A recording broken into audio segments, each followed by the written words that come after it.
Hello friends, good morning, Radhe Radhe. তোমরা সবাই কেমন আছো? আশা করছি তোমরা সবাই ভালো আছো, আমিও আছি এক প্রকার। তো চলো ভিডিওটা শুরু করা যাক।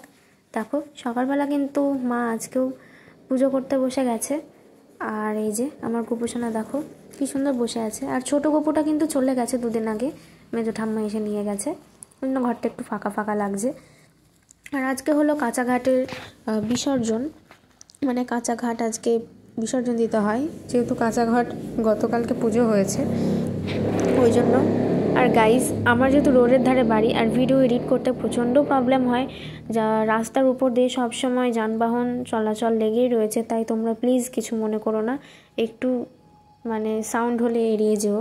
তো চলো, এখন সবাই পুজো করতে চলে এসেছে, পুজো কিন্তু কমপ্লিটের দিকে। আর আমরা এখন চলে যাচ্ছি ঘাটে। আমি কিন্তু ঘাটে প্রত্যেক বছরই যাই, এবছরও জেদ ধরেছিলাম, ঠাম্মাকে বললাম, মাকে বললাম যে আমি স্নান করে আসব, কিন্তু দেখি স্নান করা হয় কি না। আর দেখো তুলতুল ওখানে কিন্তু মানে শঙ্খ বাজাতে পারছে না। অ্যাকচুয়ালি আমার জেঠিমার শঙ্খটা এতটাই ছোট যে ওটাকে জোরে ফু না দিলে কিছুতেই বাজে না, মানে আমি ছাড়া কেউ বাজাতেই পারবে না ওই শঙ্খ, জেঠিমাও বাজাতে পারে না। তো এই যে ঘাটে কিন্তু আমরা চলে এসেছি। আর এত পরিমাণে রোদ, সেই রোদে না প্রচণ্ড গরম লেগে গেছিলো। শীতকালকেও বলবে এই রোদের তাতে পুরো শরীর জ্বলে গেছিলো। ওই জন্য দেখো গামছা দিয়ে মুখ ঢেকে নিলাম, মুখ কালো হয়ে যাওয়ার ভয়, এমনিতেই তো কালা মানুষ, আবার কি কালো হব। তো এই যে আমার ঠাম্মা আসলাম কাঁচা ঘাট বিসর্জন দিতে। আর গাইস, আমি ভাবতে পারিনি যে আমাদের নদীর জল এতটা পরিমাণে বেড়ে যাবে। যদি জলটা না বাড়তো তাহলে আমাকে কিন্তু আজকে নদীতে নামতে দিত।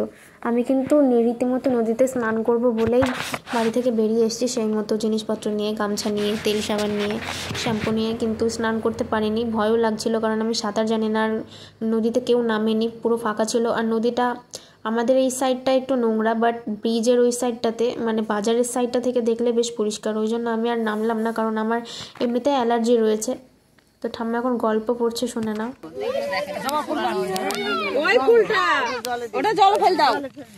সবাইকে যে ভাইরাল করতে হবে।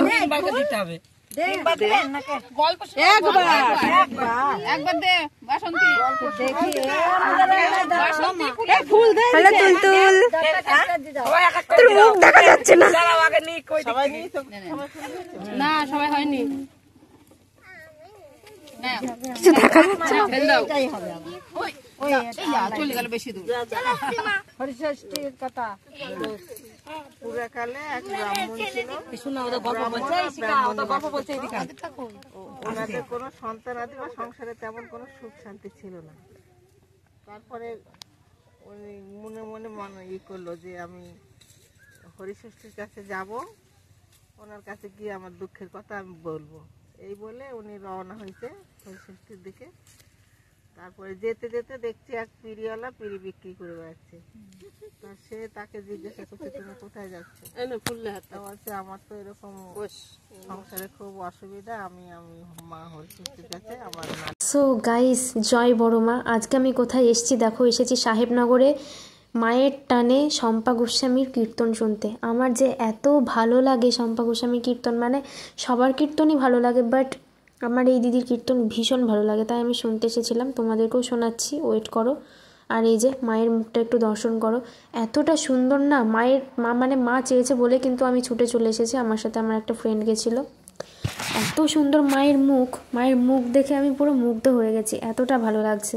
তো ওখানে মায়ের পায়ের সিঁদুর ছিল, সেই সিঁদুরটা আমাদেরকে দিয়ে দিয়েছিল, কপালের ফোঁটা দিয়ে দিয়েছিল। এই যে দেখো আমার সাথে এই ফ্রেন্ডটা এসেছে, আমরা মেলাতে রয়েছি। মেলাতে বক্স বাজছিল, যার জন্য সাউন্ডটা আমি কেটে দিয়েছি, নয়তো ওখানে আমি ভুলে কথা বলে ফেলেছিলাম। তো অ্যাকচুয়ালি ওর পার্সোনাল জিনিস দেখিয়ে দিয়েছে, তো আমাকে বললো ভিডিওটা যেন পোস্ট করিস না, বাট আমি পোস্ট করবো না, এটা কোনো কথা। ও ফোন করেছে, ওর কোনো ফ্রেন্ড বা বয়ফ্রেন্ড হবে, সে ভাই তুই প্রেম করছিস তুই বোঝ মজা, আমার আবার কি, আমার তো ব্লগ ছাড়া নিয়ে কথা, ওর পার্সোনালিটি ওটা। তো এই যে গানটা শুনে নাও। তুমি যদি বল দেবে তবে তোমার কাছে আমার একটা চাওয়া, এই জগতে আমার এতদিন দুঃখ কষ্ট ছিল, যন্ত্রণা ছিল, বেদনা ছিল, তাই তুমিও আমার সঙ্গে, আমার 5 পুত্রের সঙ্গে ছিলে। আজ সমস্ত দুঃখ দূর হয়েছে আমার, ছেলে আমার হস্তিনাপুরের রাজা হয়েছে। তারপরে বাড়ি আসার পর দেখলাম বাবাও পুজো করে বাড়ি ফিরলো। অ্যাকচুয়ালি আমিও বাড়ি এসেছি আর বাবাও পুজো করে বাড়ি এসেছে, দুজনে একসাথেই বাড়ি এসেছি। মানে আমি আগে ঢুকেছি, তার 5 কি 10 মিনিট পর বাবা বাড়ি এসছে। তো দেখো বাবা তো পুজো করে, মানে জোড়া মা কালীর পুজো ছিল, তো সেই পুজো করে পুরো মানে মাসের মাসকাবারি বাজার তুলে নিয়ে চলে এসছে। তো এই যে মায়ের মূর্তি পুজো করে এই শাড়িটা দেওয়া হয়েছিল, এখানে ফল টল সব কিছু ছিল, মানে যেসব জিনিসগুলো পাওনা থাকে পুরোহিতের সব কিছুই দিয়েছিল। সো গাইস, কেমন লাগলো আজকের ভিডিওটা অবশ্যই কমেন্ট করো, ভালো লাগলে লাইক কমেন্ট শেয়ার এবং সাবস্ক্রাইব করে যেও। আর হ্যাঁ, ভিডিওটা বেশি করে শেয়ার করে দিও, কারণ তোমাদেরকে দেখাবো বলে আমি আমার বাড়ি থেকে একটা টিউশন কামাই করে অত সুন্দর মেলাতে গেলাম, শম্পা গোস্বামী কীর্তন শোনালাম শুধুমাত্র তোমাদেরকে দেখাবো বলে। কারণ আমি একা দেখলে হয়, তোমাদেরকেও তো দেখাতে হবে, তোমরাও তো আমার ফ্যামিলিরই একজন হয়ে গেছো।